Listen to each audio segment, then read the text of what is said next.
Yeah, what a great experience just now. I mean, just the arena was full of people.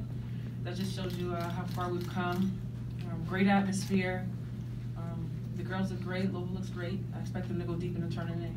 Coach Walls has done a great job here, and just being around the girls that you would say they're really impressed with our facilities and the city. So that speaks volumes. That made me feel really good that they complimented everything we had here. So we have top of the line things going on here. So what a compliment to you all as well. You seem to really enjoy yourself. At one point, it looked like Andrew kind of turned and I was like, where my chairs at, y'all? You know, that's what I'm used to when I'm here, you know? But thinking through kind of what this game was like for you, kind of your emotions throughout that game. You know what, I have to be honest, I actually was a little nervous, you know, just first time playing in the States again, in the first games in Louisville, so I got a little nervous, but once I got out there and just saw the love that everybody was giving, I was like, what's there to be nervous about? There's so much love in this building, so loosened up and had a lot of fun.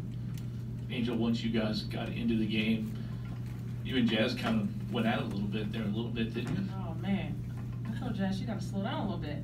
Those young legs, I was trying to keep up.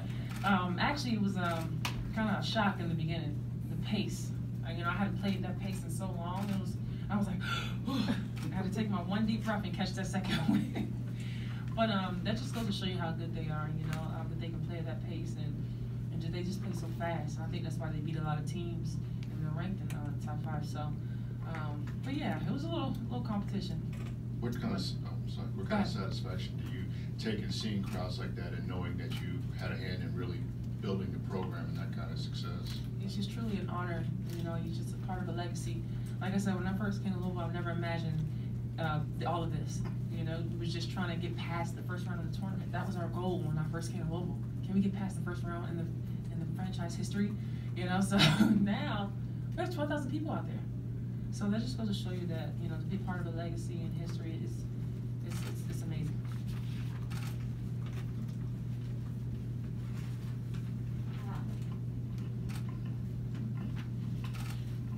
I know you had predicted beforehand that Elizabeth Balagoon was going to be a little bit of a problem.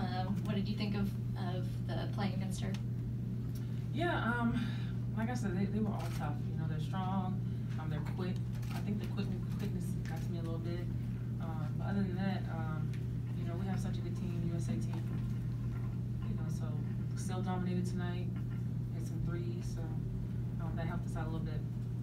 In a game like this, what do you tell Louisville players? I mean, what kind of advice do you give to them after this? Well, after this, I told them, you know, it doesn't matter what the score is. You guys keep your aggression. I said, there's going to be times where you might be down 10, 12 points deep in the tournament, but don't lose your aggressiveness. And I saw them lose their aggressiveness a little bit at the end. Because like, oh, we're down, and you don't lose that. And I told them, you guys can win a national championship if you keep that consistently. So I think they kind of heard that. Angel, I know you mentioned obviously you really wanted to beat Coach Walls. Just kind of what was that interaction like after the game? No, honestly, it was more like a thank you. I appreciate like this homage tonight. It just made me feel really good. You know, I'll tease him about it later. You know, throw some sarcastic remarks to him. But tonight was just a feel good opportunity just to be back. And you guys got to give my man Dan one question. Come on. Well, that was for you so you could get signing autographs. Dan will come after you. My bad. Taking care of me. God, y'all gotta love her now. I'm telling you. All right, well, thanks. Just kidding. You know, I know you already elaborated on it or touched on it a little bit about just playing, being back here and playing, but could you just go into a little bit more detail about what was it like playing, being back here in Louisville, not wearing a Louisville uniform and going against them in an actual game and not like in practice? Yeah, it was surreal. I mean, I've always played here, but I've never played with young. So it was kind of like an away game a little bit. It was kind of like a home away game. I don't know how to explain it. You know, it's your home, but you're on the team and you're playing in a new arena. You never played, because we played in Freedom Hall. But it was good because that's why I did a little thing. I'm like, hey, y'all not cheering for me at the free throw line? What's up? I'm not used to that, you know. But it was still a lot of fun because you know deep down they still love you. But they're diehard fans for Louisville, and that's what it's about. Angel coming back from the knee injury, first time playing with this team in quite a while. Just kind of self-assess your own performance tonight. Yeah, that's why I think I was a little nervous, because it was like, you know, evaluating my knee. What am I going to look like tonight? What's it going to be? But honestly, I think I did pretty well, considering, you know, the fact that the team really helped me a lot. You know, just with them setting me up in great situations. If I got beat on defense, they were there to cover me. So actually the team made me look really, really good tonight. But I think step by step I'm getting there. I feel good about how I played tonight, and I think I can only get better. Angel, you've talked about where the program has come from the day you stepped on campus until now. Yeah. What can this experience of having the national team and the attention nationally that they've gotten from this week do now for the program moving forward? Oh, it continues to raise the program. I mean, there's only a few selected schools that have been able to play the USA team. Those are the elite schools. UConn, Duke, that we're used to. Now Louisville's added to that bunch. You know, there's never been nothing like this done before. For Louisville to be added, that speaks great volumes of where this program is. Well, when are we going to get some McCoughtry ice cream here in Louisville? Yes, that's coming soon. Coming soon. Be prepared. Time for 2 more? Not all at once. All right. All right. Thanks, guys. Appreciate it. Thank you. Thanks. Cookies and cream. Cookies and cream. Gotcha.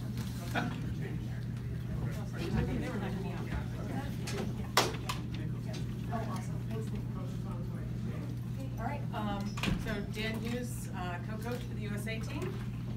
Dan, would you, okay, this way. The pace early on in what Louisville did, what did you see out of them, and what turned it for you guys in your favor, you feel like? It's a good question. I answered both those. I thought their starting unit, even against our starting unit, was pretty competitive. What turns the tide a lot of times with us is our depth and just the reality of that many good players. And their pace, you know, we were ready for it. There's some things you see on film and you tell the players over and over, but you almost got to experience their pressure a little bit. You almost got to experience their north-south abilities. Because, you know, I look at that for 20 years. I've been looking at it at professional level, and they go at it. You know, we had to talk to our players about how to keep the ball in front of us and different things, but our depth is really special. And not only here, but when you're talking about international competition, as much as the great players we have, the number of great players is a real story of USA basketball in a lot of ways. What are some of the things you're going to take out of this as you go over now and go to the qualifiers? Well, you know, we don't practice a lot, and we actually had time here to practice. You know, it was incredibly, incredibly valuable.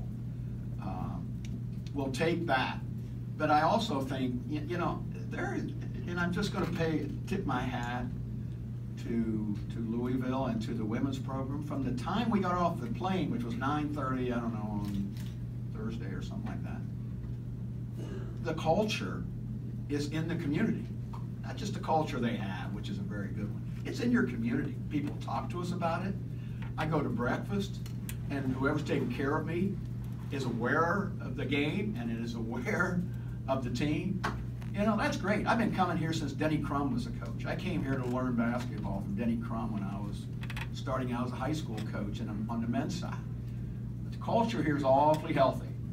And we have been at several pockets as we've done this collegiate tour of really healthy community cultures for women's basketball. I just hope more and more of those people find out what y'all did and bring it to their schools too, because it's a lot of fun to come in here. This is win-win. You know, you have a general feeling that no matter who wins the game, we're getting better, they're getting better, you know, and the people are in the stands are almost, you know, I know they're for Louisville, but they kind of understand our mission too. So that's a special feeling. It doesn't happen a lot in sports.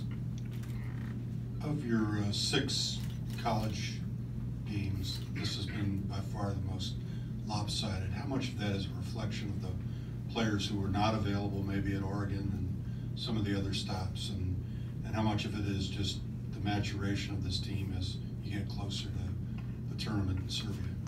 I think it's, you know, I think it's the maturation of the team, and I think it's also that, you know, we had 2 practice days. I cannot remember of any, and we've been playing where we've had 2 practice days in a row, you know, And I think that was reflective in how we played and how our depth played, because we had a chance to practice the game with each other. Sometimes we're using games as an instrument to build chemistry, to build timing, but we had 2 days to build it here, you know, and they were really good practices. So you take a team with the type of talent we have and you have really good practices, you're probably going to get a pretty good performance, and that's what we got. As we get closer to Japan, what is that selection process like to trying to narrow down a final roster, and how important are these type of exhibition games for that? I think they're huge. I think they're huge. I think they're very important. But, you know, in the scope of things, you know, we coaches really don't, you know, we don't select the players. There is a selection committee that selects the players. And they have a very, very hard job. Let's just be real honest. All these things, you know, I was on the selection committee one time, and everything a player did, I just tried to tabulate it, you know, as you try to make a decision on what this team is going to look like. And it's a really hard decision. I don't envy some of the final choices. But what we have to understand is our depth is gold-laced.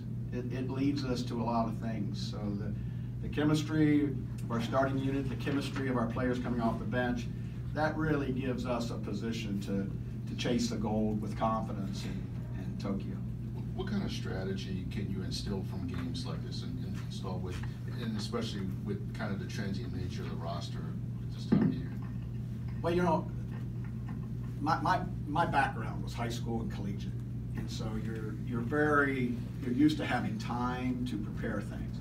I got in the pro game, and I'm lucky to be around. There was a guy named Bob Bass. Just if you follow the NBA, he's a legendary NBA guy. And I went to him and I said, you know, I got like 1 day. You know, I took over the team. I have 1 day. And he said, well, you know what? I'd do all you could in that 1 day. And that has served me well in the pro game, and it serves me well with this team. We do all that we can. We do all that we can. We don't really make very many excuses. We try to put in things that make sense to gravitate to, and then we rely on the fact that these players know each other, communicate well, and they're very unselfish. You know, if you watch them play, you know, the ball found a very natural home. It didn't matter. You know, there's a lot of people that could have finished, but I thought our ball movement, and that culture has been part of it, and we just want to, you know, get next to that as many times as we can as the team moves its way towards Tokyo. Dan, you mentioned having the 2 days of practice here ahead of time, and I know that Louisville was involved in a lot of those practices and learning from you guys and had the chance to have a little Q&A session. I mean, is that something that can be valuable for your veteran players too, and for you and Cheryl, you know, who might end up coaching some of these college players someday? Oh, absolutely. You know, when I watched the exchange, and we've done it about everywhere we have, but it was especially good here, the questions that the players asked and the answers that our players gave, first of all, made me very, very proud to be involved in a game where that exchange goes on. Okay, both ways. I thought, now this is really. I kept saying to myself, I know there's lots of cameras, but I hope somebody would film that and have a chance for other people to see that. Because our players on display, talking with the Louisville players and a lot of other places we went, man, that's what people out in the world should get a chance to see. The maturity, the understanding, the mentoring. There's something healthy when you have two groups going at it like that. And I ended up being a pro coach. I wanted to be a college coach, and I after this tour, I remember why I wanted to be a college coach, because there's just an awful lot of healthy situations with young people growing up to be great players and great students, and there's something, and our players get it. They like being involved in that too. And that teaches an old coach, you know, reminds them of why he became a coach. You talked about the culture here in Louisville, the basketball culture. Narika Kano and Yassine Diop, Yassine from Senegal, Narika from Japan, obviously, both on record saying they wanted to come here to play with the best, against the best, for opportunities like this. Where is your general assessment of the culture internationally, just on average? I think you raise a good point. I think they look to either the WNBA or to college, women's college, as a way to go against the best, you know, and I think that's, you know, I've drafted a lot of international players, and I have kind of watched their maturation. These are knowledgeable people nowadays. You know, they kind of get why coming to Louisville might make great sense for them, what they want to do down the road. And that's not just in the domestic United States, that's outside it. And I think they get coached well. I think they play with players that are going to be professionals at some point. There's just lots of reasons why they choose schools like Louisville. And the world's getting smaller, in my opinion. People all around the world are pretty aware of where those pockets are at, and they seek them. Coach, just talk a little bit about what Jeff Walls has meant to USA basketball. Well, you know what's really interesting? I had a chance to be with Coach last night, and I told him, like, I remember the first time I met him. You know, and there's something about him. You know, you don't always remember the first time you meet people. But he was an assistant at Maryland, and I had gone to Maryland to spend a few days with him. And I walked into his office, and you know, you don't meet him and don't come away with wanting to look a little deeper. And I remember that very, very clearly, that moment. I was telling him. And then just watching, I'm an awful lot about culture. And we were around their practice players. They were amazing. They did a lot of little things that I don't see practice players do. Just helpful things. I was around their team. And I just went to him, and I was around the community, but what he's doing is so good that it's permeating Louisville. Well, you know what? Boy, you better bottle that. That's what we all try to do, is feel like people that come to the games feel a part of it because they want to be a part of that culture. It's more than just basketball. And that seems to be happening here and other places we've been. And man, when you take sports and you take it to something grander, beside the ball in the basket, that's a message to think about. Thank you. Okay? Thank you. Thanks, Coach.